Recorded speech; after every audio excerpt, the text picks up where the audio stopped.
A snapshot, a moment in history. Yet these are not just friends on a desert tour, but militants in front of their booty. A TWA airliner, 1 out of 4 they hijacked in a coordinated attack 35 years ago and forced to land on this isolated airstrip in the Jordanian desert.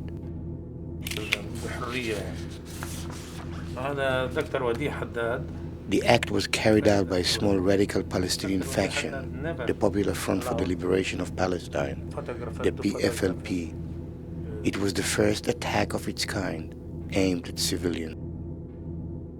This is the man who took the photographs, the spokesperson for the group, his face scarred, his eyesight and hearing damaged by a bomb allegedly planted by an Israeli agent as a retaliation to this new strategy of hitting civilians. These are few of the hostages, primarily Europeans and Americans, more than 300 in total. It was the first time in contemporary history where so many civilians were used as pawns in a political struggle, not their own. The look, a mixture of fear, bewilderment and disbelief, a look so common in today's news, but then a new phenomena, a snapshot capturing a birth of an era.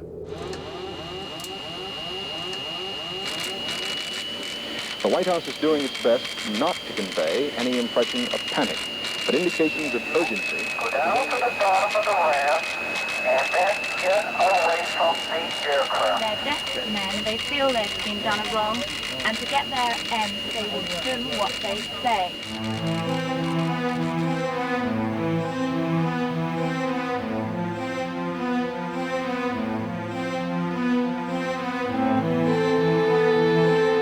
On the morning of September 6, 3 teams of hijackers, all in their mid-20s, arrived at 3 European airports. They were carrying out a plan hatched far away in the Middle East. They were going to hijack 3 planes bound for the United States, divert them to a makeshift landing strip in the Jordanian desert, holding passengers and crews as hostages, and use them to get the release of Palestinians held in Israel and in Europe.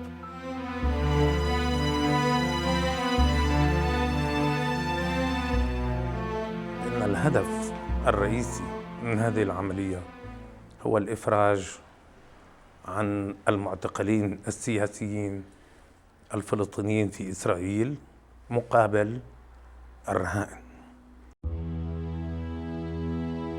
The plan was the brainchild of a small Palestinian guerrilla movement, the PFLP, the Popular Front for the Liberation of Palestine.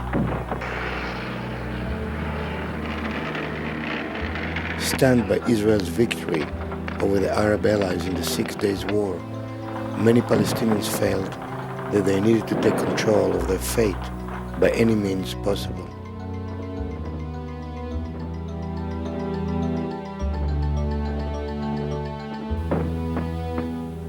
الشيء اللي صار يعني في 67 يعني دمر هذه الأحلام، لكن في نفس الوقت قلنا الناس العالم لا يفهم القضية الفلسطينية. من هنا يعني جاءت فكرة الطائرات، خلي العالم كله يعرف المصيبة التي حلت بنا يعني.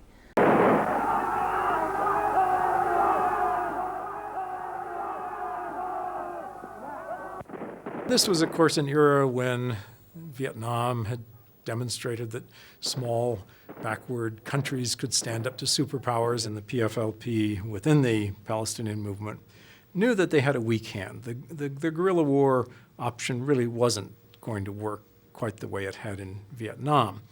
And so I think they were always trying to find ways to do things that had highly dramatic content to get attention.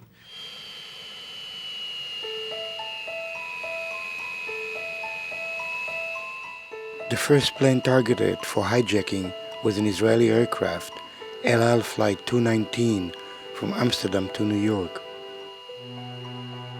And this woman, Laila Khaled, and 3 other hijackers, was scheduled to board it for its 1 p.m. departure. على أساس عارفين إنه هذه الطائرة في عليها حراس مسلح، عارفين يعني سلفوا. 4 إذا وقفوا حاملين مسدسات وقنابل، يعني مين بده يجي يقرب عليه؟ يعني أكيد حيخافوا. When Laila Khaled and her co-hijacker arrived at the airport, their accomplices were nowhere to be seen. Neither was the plane. It seemed that their flight was delayed. تعرف صار الواحد متوتر قدام هالقصة، لا في طائرة وهدلاكي صاروا رايحين، كلنا سافرنا كل واحد رايح على بلد، وهلا إذا أعلنوا خطف هدلاك الطائرات شو بصير فينا إحنا؟ بيرجعوا بفتشونا. התחלנו בסידורי בדיקת האווירון לפני ההמראה, ואז נכנס מנהל התחנה יחד עם איש הביטחון. הוא אומר, אורי, יש לי בעיות. מה הבעיות? הוא אומר, תשמע, יש לי 4 נוסעים חשודים על הטיסה. למה חשודים? הוא אומר, תראה, 2 באו, כולם אומר, באו ברגע האחרון. כרטיסים שחיכו להם. 2 למחלקה ראשונה, ו2 למחלקת תיירים. אלה שהם למחלקת תיירים הם בהירים. אלה שלמחלקה ראשונה הם כהים, הם נראים לי כמו כושים. היו להם דרכונים סנגלים. הוא אומר, וראיתי שהמספרים של דרכונים שלהם מספרים רודפים. 1 יגמר ב5 ו1 יגמר ב6. Flight Captain Barlev decided to allow Khaled and her co-hijacker to remain on the flight, but had their 2 partners removed. כרבע שעה, 20 דקות אחרי ההמראה, ממש טיפה לפני הטופ אוף קליימב, שמענו צרחה בתא הנוסעים, מין צרחה כזו של מישהו חולה או משהו. ואז הכלכל אמר לי, תקשי אחורה, תראי מה קורה. ركضنا باتجاه غرفة القيادة، إلا مرقت على الدرجة الأولى عم بركض. طبعا هذا ثواني بياخد. هلأ صار في إطلاق نار، في واحد من اللي بالدرجة الأولى أخذ ميكروفون عن طرف بده يتلفن. נכנסתי למחלקה הראשונה, היא הייתה ריקה. התקדמתי, ואז פתאום ראיתי יד מאוגרפת, קורעת את הווילון, גבר נאה בשנות ה-20 המוקדמות, מסתכל עליי, ביד אחד רימון, ביד השנייה אקדח, אומר לי באנגלית, open the cockpit door. حطيت القنابل وقلت لهم شوفوا مفتوحين، افتحوا باب هذه. خبطت على الباب، فاجت المضيفة صارت تخبط على الباب تقول افتحوا الباب. في واحد طلع علي من العين وما فتح. ואז אנחנו שומעים פה את הדפיקות בדלת, ושומעים ברדיו שהדייל, זה היה הפרסר, אברהם. הוא אומר, תשמע, יש פה חוטף וחוטפת ואישה, ודורשים שתפתח את הקוקפיט, ולא הם יורים והורגים ומפוצצים וכו' וכו'. הוא מחליט שאותנו לא חוטפים. ואז,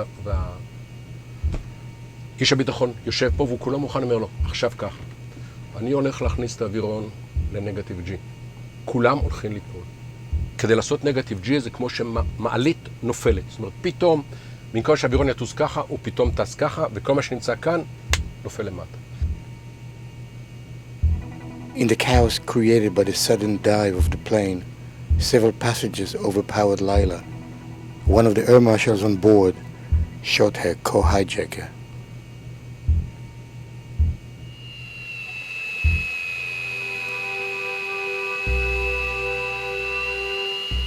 Less than an hour after takeoff, El Al Flight 219 landed in London. Laila Khaled was arrested. A co-hijacker was taken by an ambulance to a local hospital.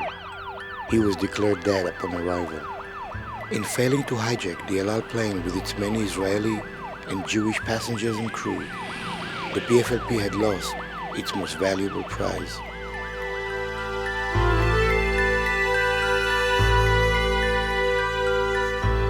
but 2 other planes had been successfully seized by the hijackers. The first was TWA Flight 74 from Frankfurt to New York. They saw a passenger running towards first class. I ran after him, and when he came to first class to the cockpit, he turned around, had a gun in his hand, pointed the gun at me and said, "Cat back, cat back." So right away I dove behind the bulkhead at the first class divider and I hid behind it over here. A woman's voice came over the loudspeaker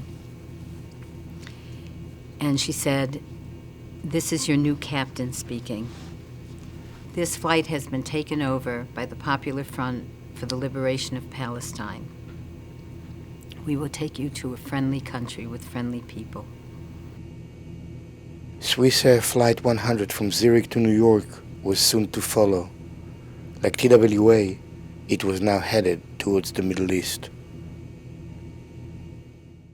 This is the CBS Evening News with Walter Cronkite and Eric We're told they would be well taken care of. The world public opinion did not help. I heard about the story because, in fact, the CBS newsroom in Washington alerted me. It was at the beginning a large issue. There were question marks, but they didn't know enough. There's been a string of closed-door meetings here at the Federal Aviation Administration and elsewhere. Palestinian guerrillas, in a bold, coordinated action, created this newest crisis Sunday. And in so doing, they accomplished what they set out to do. They thrust back into the world's attention a problem diplomats have tended to shunt aside in hesitant steps toward Middle East peace. By early evening, President Nixon cut short his Labor Day weekend and returned to Washington on Air Force One. The White House had cause for concern. The Cold War balance of power was precarious in the Middle East, with the US allied with Israel and the Soviet Union supporting Arab countries. Nixon decided that he and his national security advisor Henry Kissinger would personally manage the crisis. We have to remember that in those days, the fundamental issue for Nixon and Kissinger was, in what way does a foreign policy issue affect the balance of power between the United States and the Soviet Union? That was the thing right up front in their minds. And at this point, they didn't know immediately how it would affect the balance, but they knew it could, and that's what was important. 3 planes had been targeted for hijacking on September 6. There would soon be a 4th. 2 Palestinians with Senegalese passports who were bumped off the Ilan flight just crossed over to the Panam counter and purchased first-class seats to New York on Panam Flight 93. We were ready for takeoff in Amsterdam, and the airplane came to an abrupt stop in the middle of the runway. And Captain Pretty called me up into the cockpit and says, "I'd like to have a word with you." I went up to the cockpit and he says, "We have 2 passengers by the name of Diab and Gui." He says, "Go down and try to find them in the manifest because I would like to have a word with them." Captain Pretty said to him, "I apologize for asking." He said, "But I'm going to have to search us." They said, "Search us."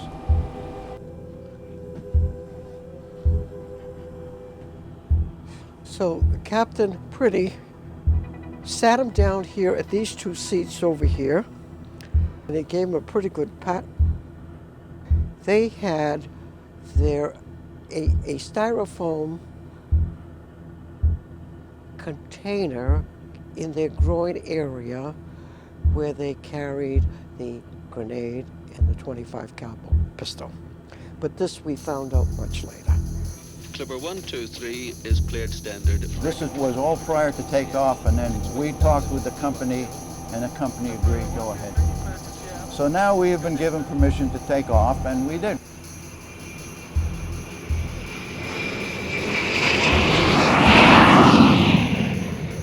Flight 93 was soon taken over by the hijackers and redirected towards the Middle East.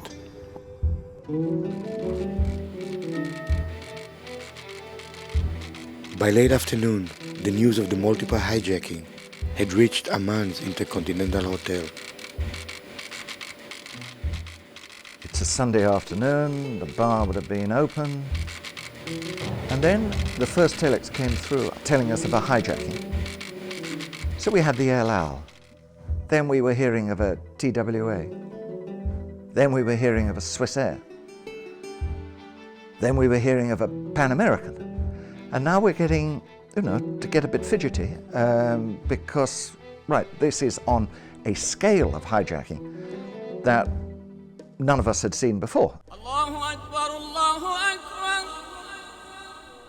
As dusk came, I remember the first message coming in, which really set us alight, and that was that the planes were believed to be heading towards Jordanian airspace.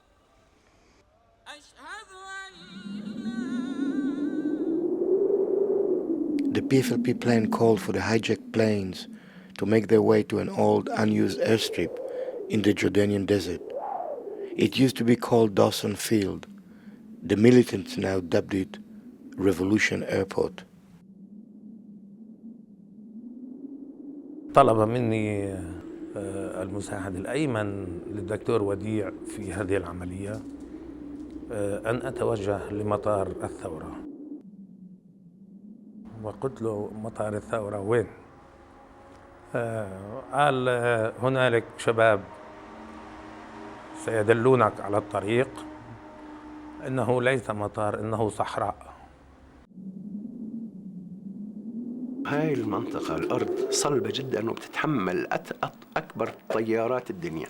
ووقتها أنا سمعت من وديع إنه طيب ليش هون؟ قال ما هو إحنا جبنا خبير تربة جيولوجي وفحص التربة وقال هاي بمشي عليها الشواطين، يعني ما بتهتمش.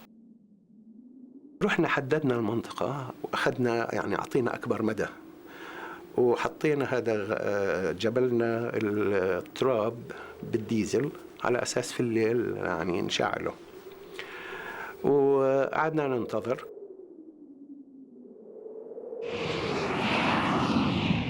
The hijacked TWA was the first to land. On board were 145 passengers and 10 crew members.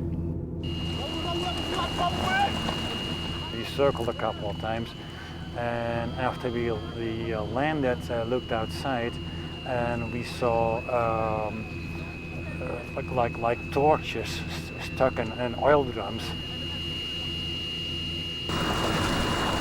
احنا خايفين كيف الركاب اللي فيها. هلا كان الواحد طب مشاعره انه نجحت العمليه، فشلت العمليه، مسؤوليه كبيره جدا، بدناش نقدر الناس. As soon as we touched ground, the plane was rushed by people in army fatigues with keffiyehs on and with all kinds of weaponry that I had not seen in my life. Barely 10 minutes later, the Swiss Air flight from Zurich landed with 143 passengers and 12 crew members on board. I looked outside, I see nothing. And out of the blue, boom, we hit hard, we hit so hard, I thought we had crashed. And everybody was rushing for the doors thinking that the plane was going to blow up.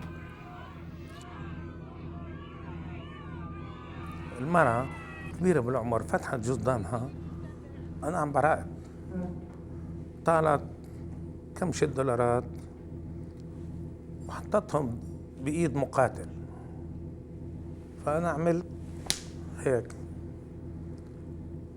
هي ماتت خوف. قلت لها put back your money، خذي مصر فلوسك، احنا مش لصوص ولا قطاع طرق، واحنا رجال نقاتل من اجل الحريه. The desert grew very cold at night, Bassam Abu Sharif would later write in his diary. My colleagues went around wiring detonators to large lumps of plastic explosive placed under the seat. It was just to blow up the plane if anybody tries anything.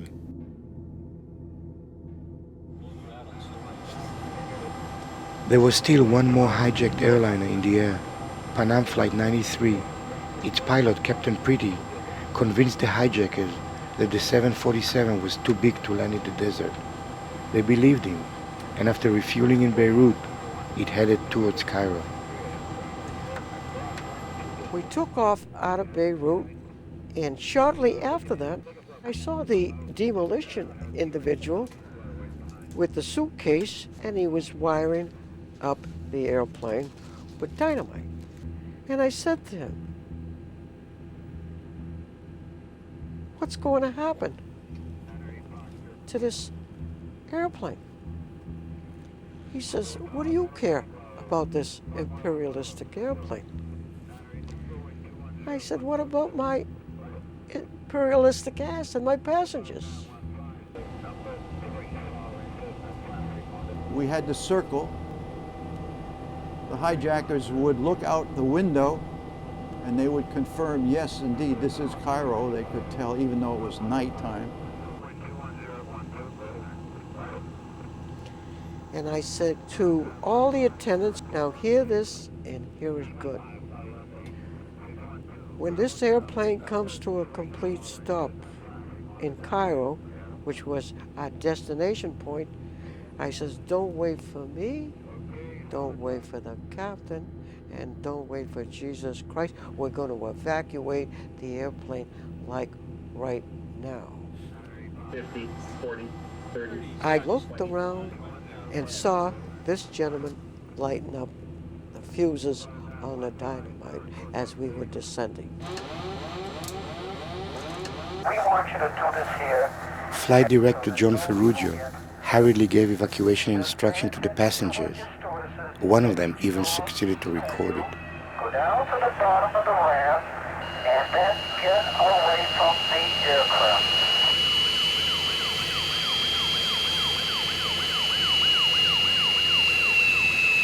We were probably no more than 40 or 50 or 60 feet away from the airplane, and the entire cockpit blew off.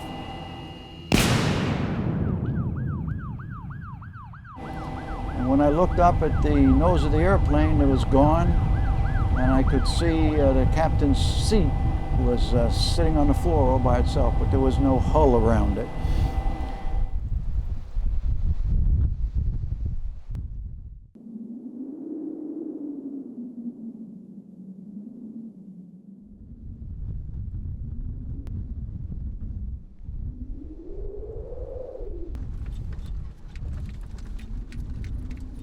We're bumping along a dirt road, seeing absolutely nothing. When over the top of a hill comes a Jeep Land Rover, great dust storm billowing along behind it. We wave the chap down. It's an Italian engineer. "Excuse me, sir, have you seen any aeroplanes?" Which might seem a pretty damn fatuous question. "Yes," he says, "over there." "Thank you." And we power back in and bump along a little bit further, and then we go over the rim. It's a hell of a long time ago, and I can see that site absolutely clearly in my mind now. They were laid out like little children's toys.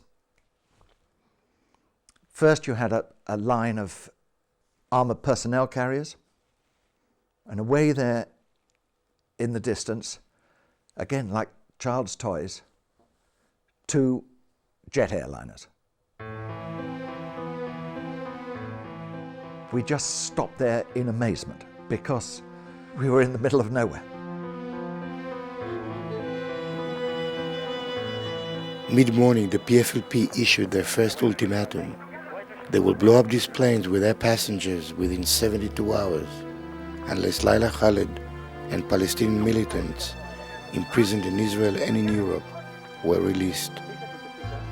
All countries whose citizens were among the hostages agreed to negotiate via the Red Cross. The PFLP spokesman had decided that, having got the media there, and our ranks had swelled during the course of the day, what he needed to do was to have a news conference Excuse me, we wanted the captain and the stewardess to tell us about the sanitary conditions on the TWA plane, how things are. Would you like to smell? Yes, What do you think? yes. They don't have water. What do you mean asking such a question? The spokesman for the PFLP, Bassam, thought then that there could be some sort of give and take of statements. The American girl here, could she tell us how the passengers are? We're very crowded, and I think the women, and especially the children, are very restless. If we also shoot the... Please, you can shoot only the two planes. How about the Palestinians?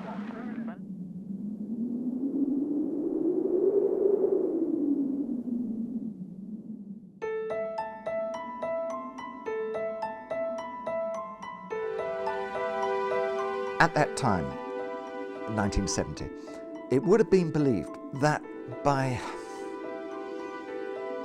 foghorn statements, they could convince the outside world, beyond the boundaries of Israel, Jordan, Lebanon, of the rightness of their cause.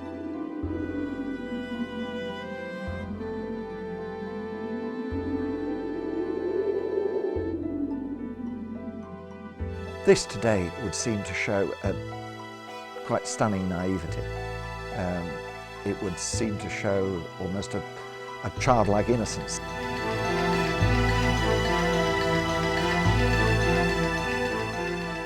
Well, here is the situation on that airstrip in the Jordanian desert 30 miles from Amman. Arab guerrillas hold as captives some 300 nationals from the United States, Britain, West Germany, Switzerland, Israel, even now from some Arab lands. It was an extremely stark moment. It was something that caught us completely unawares. We never thought that would happen. And it was the first time it had happened.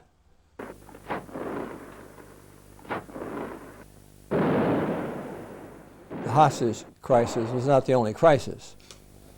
We had in Jordan a situation where the PLO had created a state within a state.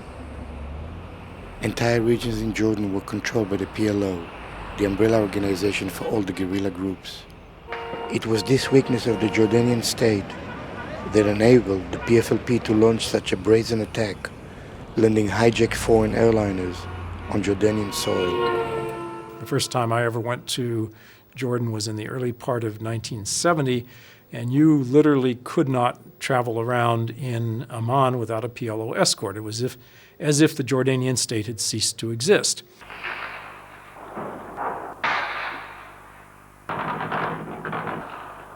So you had the hostage crisis, which was kind of a spark for an already incendiary situation.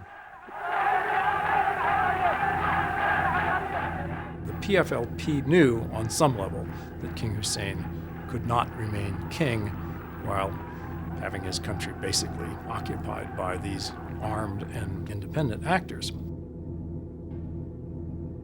So when they acted this way, they knew it would bring about some kind of a confrontation with King Hussein. Kissinger was very concerned, as was everybody in the U.S. government. How could the king survive this kind of Palestinian challenge?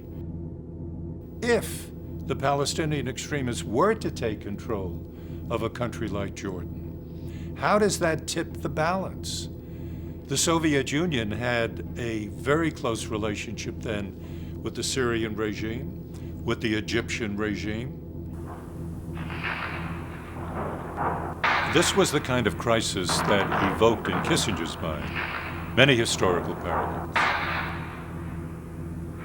He found in the build-up to World War I reasons for concern that just as pre-World War I, a shot fired in Sarajevo could trigger a world war, in Kissinger's mind, a shot fired in Amman, Jordan, or in Jerusalem, likewise could trigger a world war. The 305 hostages were told that they would be killed if the governments of Great Britain, Switzerland, West Germany, and Israel refused to release Palestinian prisoners. The growing tension in the country between the Jordanian army and the Palestinian guerrillas was evident in Revolution Airfield, where the militants guarding the planes were themselves surrounded by Jordanian troops, tanks and armored personnel carriers. A lone gunman on either side could have triggered a bloodbath. اجى اللواء مشهور حديثه وكان رجل ناضج واستوعب كل اللي صار. عملنا مساومة معه بس كان طيب جدا وكان رجل انه طيب خلي الجيش ينسحب 2 كيلو. واحنا يعني بنطلع الستات والاطفال. Jordanian chief of staff had been negotiating with the commandos. He succeeded in getting them to release the women and children, all except... They said that they want all the women and children off the plane. And I said to my husband, I'm not going. I said, I want us to stay together. And he said, you have to go. Whatever is going to happen, it'll be a lot easier for me if I know that you and Talia are safe. As we leave, they ask our names and they ask our religion. I just said I was Jewish because all my life I had grown up in the shadow of the Holocaust, and I had always thought that someday my turn was going to come, and I thought, this is my turn, so I didn't think twice about it. But the girl who was following me said to them, well, why do you want to know? And they said, Jewish. And she said, no, I'm Protestant. And I don't think they saw us as a group of people who were Americans and related to each other as Americans. I didn't realize at the time that what they were doing was they were dividing us up. Why are you keeping the Jewish women and children hostage? They are not kept because they are Jewish. They are kept just for interrogation for the reason I mentioned, the dual citizenship. Israel and the United States of America. The 2 friends that I was with, one was Jewish, and my oldest friend Nancy, who was not Jewish, when they separated us, you know, it was the first time in my life that I had been separated, that I had been identified as Jewish, and something different happened to me, that my treatment was different because I was Jewish.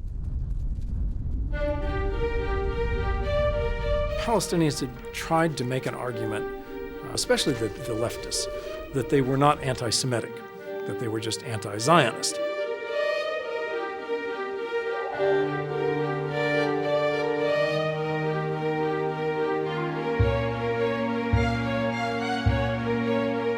They didn't go around and ask people about their political views, they simply asked them what their religion was. And so not a very smart thing to do if you're trying to combat the common view that you were somehow focused on people as Jews or non-Jews rather than as Zionists or non-Zionists.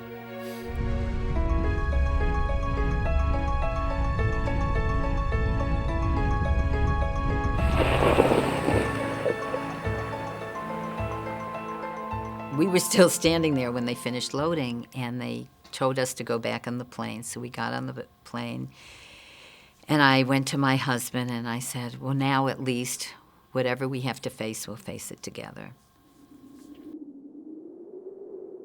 The light was going down, that sort of sudden drift towards the dusk that you have in that part. And we would have needed to get back to Amman, all the television crews, all the newspapermen who had to fire.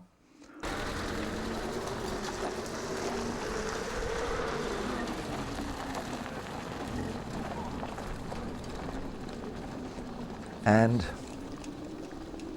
you almost have a feeling of disgust and shame as a reporter when you know you're going back to your air-conditioned hotel with the kitchens on tap and the bar open waiting for you, and you're leaving people behind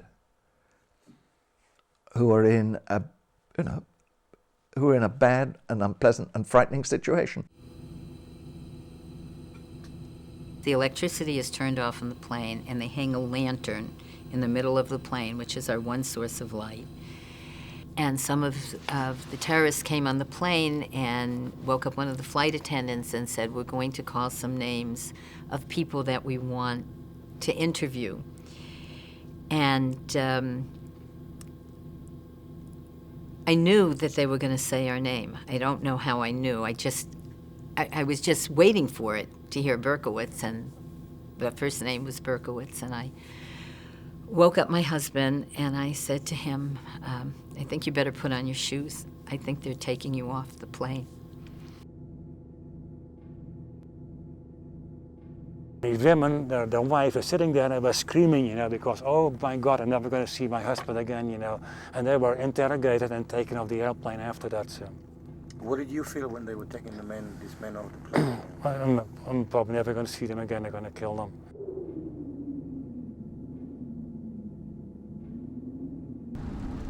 Jerry Berkovich, 3 U.S. government employees, and 2 rabbis were transferred to a PFLP hideout 100 miles away. An attempt by the PFLP to foil a potential rescue operation by further dividing the passengers.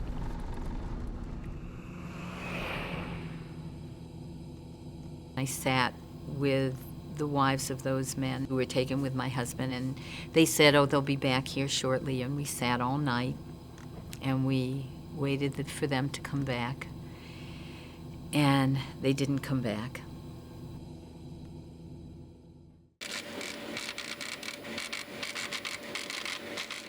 The White House is showing signs of edginess and grave concern. Through the first 36 hours, the White House publicly all but ignored the hijackings in comment and action. The White House is doing its best not to convey any impression of panic.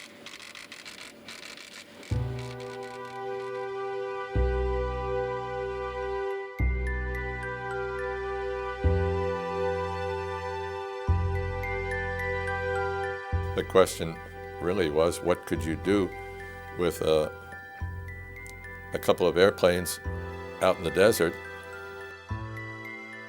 No American military presence nearby. All those crises were frustrating because you didn't know exactly what to do about them. Tonight, President Nixon called a meeting of his top advisors, but indications of urgency are beginning to pile up in a lot of little ways, including the suddenness with which tonight's presidential meeting was announced. Negotiation was perceived as giving in. Rescuing the hostages was ruled out as too risky. What else could be done? In his frustration, President Nixon was even willing to bomb the PFLP forces. His orders were ignored. In Revolution Airport, the clock was ticking. It was little over 24 hours before the PFLP deadline would expire. بلشتوا بالحرب يعني بلشتوا بالنضال المسلح واخذتوا سيفيليانز وانه اليوم يلي بيعملوا عمليات ذات الكونسبت. انا قلت لك هو شيء عنيف، بس كان في محطوط خط لا يجرح او يؤذى اي مدني. هذه كان نوع من الرهينه للمقايضه، وكان في حرص شديد. هلا كان ممكن مثلا اسرائيل تقصف، مش نحن اللي قتلنا اسرائيل.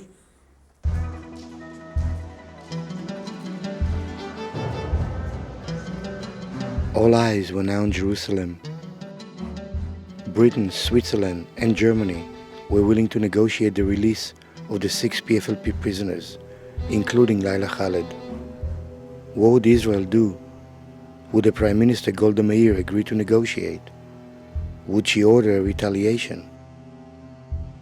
העולם כולו עומד עכשיו מול זוועה שעוד לא ידענו כמותה. מה פירוש הדבר? שבמדבר מחזיקים זה כבר ימים אחדים מאות אנשים ושומעים ברדיו איזו ידיעה ככה כמעט אידילית מקצת אוכל, יש להם מים חסרים להם. במדבר, בחום הזה, חסרים להם מים לילדים האלה. והעולם כולו עומד, והדבר הטוב ביותר שיכול לעשות זה לשלם שוחד. The greatest anxiety among the passengers on board must lie with the Jewish passengers, now that the Israeli government have refused to consider exchanging them for captured commandos. It also made the work of the Red Cross far more complicated, now that they could offer the PFLP only Laila Khaled and 6 of her comrades, not the thousands that the militants had requested. On les vivait entre les pressions des uns, les menaces des autres, des menaces d'intervention ou des risques d'intervention, des ultimatums, et par conséquent, et notamment le risque de voir l'armée israélienne intervenir, qui était, si je puis dire, le risque ultime. Can we go back to this hard question about the deadline? Are you saying that the deadline will be 4 a.m. on Wednesday? Yes. No, 4 a.m. on Thursday or on Wednesday? Thursday. 4 a.m. Thursday. Les tensions étaient d'une violence extraordinaire. Moi, j'ai pensé un temps qu'on était vraiment à l'aube d'une nouvelle guerre, quoi. Et quand je dis une nouvelle guerre, pas seulement locale. Well, here is the situation as of this moment. The guerrillas have extended the deadline for the expiration of their ultimatum for the release of their fellow terrorists, giving the International Red Cross an opportunity to negotiate for the release of the plane's hostages. The danger for the hostages was not only in the desert. The 125 women and children who were released the day before were brought to the Intercontinental Hotel in Amman, a city which proven to be as dangerous as the desert. The hotel lobby, the area is deserted of guests because there's a sniping battle going on just outside the door here now. With the city and the country inching daily into a civil war, the Intercontinental Hotel, the hostages' intended safe haven, was fast becoming a free fire zone. One morning we woke up, they were bombing the hotel while we were in it and shooting it. My friend Joe and I were on a landing between 2 floors reading Mad magazines and laughing. When all of a sudden we heard machine guns and what sounded like a bomb. One bomb landed near the hotel. Everybody panicked and ran out of their rooms into the halls. I talked to some responsible people in the PLO and particularly in the Popular Front. I asked them, why did you do this? Why do you do this? I mean, I don't understand it. They said, we would like to draw the world opinion, the world attention towards the Palestinian cause. I said, but you know, the world is not your enemy. Those people are innocent people. They are not your enemies. You are not at war with them. And the Palestinian cause is a very beautiful cause. It is a just cause. Why do you make it look that ugly?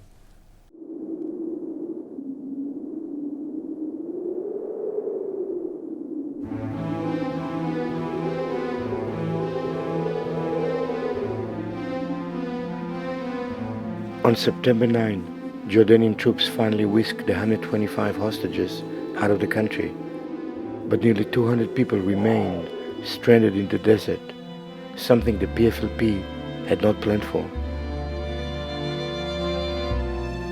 أول يومين تريحنا من هم الأكل والشرب، بعدين هدول 400 واحد 300 واحد بدك تأمني لهم أكل وهدول باكلوش فلافل زي ما بدنا نجيب لنا ولا غيره. طبعا مرت هلا حكيتها بدقائق بس هي يعني كانت الثواني بالعمر. كانت وقت الثواني ثقيلة، مسؤولية.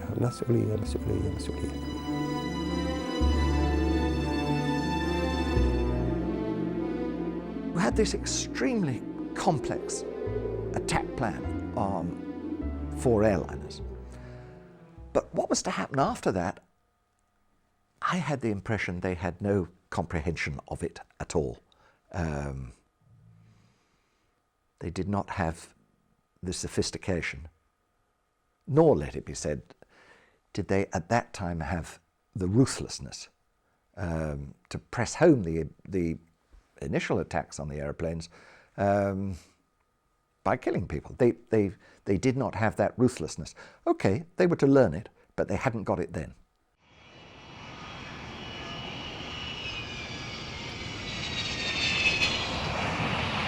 Once it became clear that the PFLP was not going to execute hostages, its bargaining position weakened.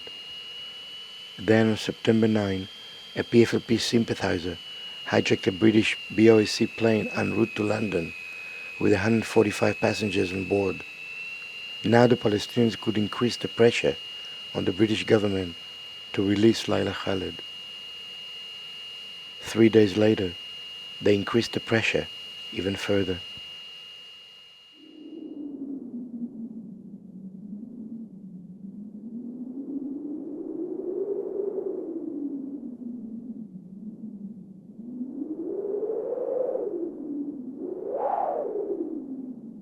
Each day on the plane, they kept promising to release us. So I thought, okay, this is not obviously a Cuban-type hijacking, but okay, I'll spend another night on the plane and then I'll get off the next day. We got this every day, we got a promise. And then they started taking us off. I was one of the first people that they identified to take off. After evacuating all the passengers, the PFLP blew up the 3 planes in succession.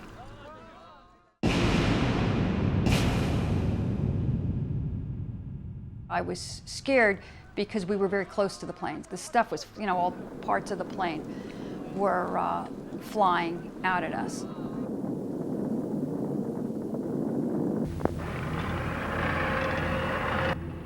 The scarier part was being surrounded by the Jordanian army because the PFLP folks, had rifles with them, and they pointed their guns at us. اجى الجيش بهاي المرحله قلنا له هاي في رهائن يعني اذا بتمسونا احنا يعني عن جد هلا ما في يعني يا بننقتل وبننقتل يا انه بتنفذونا وكانوا هم من عاقلين يعني ما مررونا سمحوا لنا.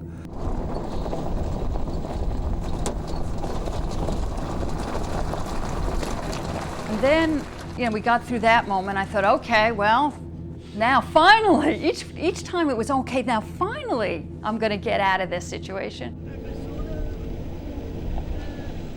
And then we drove in a kind of caravan, a line, and all of the Jeeps went in one direction and mine went in another. And I knew then that there was something off about the whole thing.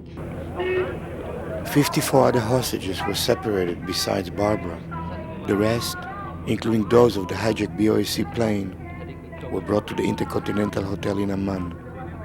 Among the hostages was Rivka Berkovich. My husband was on board. Where is he now? I don't know. Do you have a dual Israeli-American passport? I have American passport. Does he have an American passport? We're both American born. PFLP had also transferred the passengers who are classified as suspects under interrogation into a more cozy place. And they will be kept there until our prisoners are released.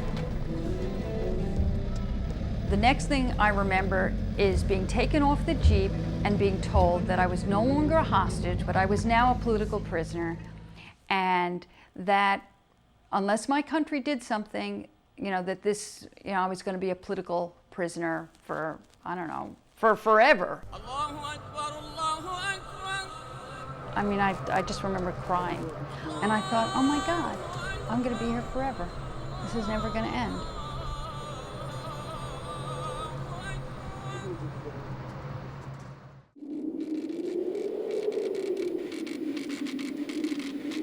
The Arab commandos called this the Revolution Airport. Today it might more aptly be called Desolation Airport. This is the port wing of the Super VC-10. You had an impression that the Palestinians had played it out by the end of that week. And therefore the blowing up of the aircraft was drawing the curtain on the show. The king then thought that this is it. Enough is enough, and the showdown is imminent. 2 days later, King Hussein ordered his army to fight its way into the Palestinian refugee camps and uproot the Palestinian militants. These are the neighborhoods where Barbara Mensch and 50 other hostages were trapped during the fighting. They were released after 3 weeks, but thousands of civilians were killed. The Palestinians called it Black September.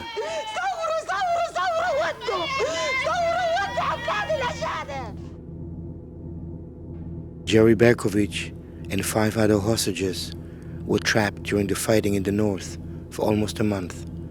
They were the last to be released. 3 weeks after she had failed to hijack the El Al flight, Laila Khaled was released, exchanged for Barbara Mensch and the rest. She came to Cairo, Egypt to lay a wreath on the grave of the late Egyptian president who helped to negotiate an end to the fighting. Do you in any way feel responsible for all the events that happened? That perhaps you started in train a great crisis throughout the Middle East? You don't feel that at all? Okay.